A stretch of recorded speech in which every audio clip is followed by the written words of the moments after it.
নেপালে আকস্মিক বন্যা ও ভূমিধসে প্রাণহানি ও ব্যাপক ক্ষয়ক্ষতিতে গভীর শোক প্রকাশ করেছে বাংলাদেশ। একই সঙ্গে দুর্যোগ মোকাবেলায় ত্রাণ ও উদ্ধার কার্যক্রমে কাঠমান্ডুকে সম্ভাব্য সব ধরনের সহায়তা দেওয়ার প্রস্তুতির কথা জানানো হয়েছে।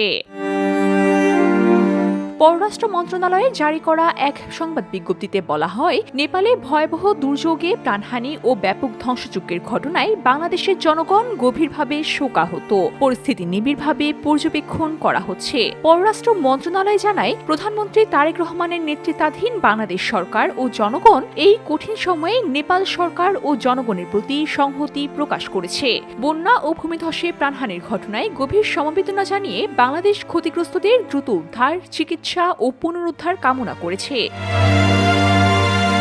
নেপালের প্রতি বাংলাদেশের সংহতি পুনর্ব্যক্ত করে পররাষ্ট্র মন্ত্রণালয় আরও জানায়, দুর্যোগ পরবর্তী পরিস্থিতি মোকাবিলায় কাঠমান্ডুকে সহায়তা দিতে ঢাকা প্রস্তুত রয়েছে। ত্রাণ ও উদ্ধার কার্যক্রমে নেপালকে সম্ভাব্য সব ধরনের সহায়তা দেওয়ার কথা জানিয়েছে বাংলাদেশ।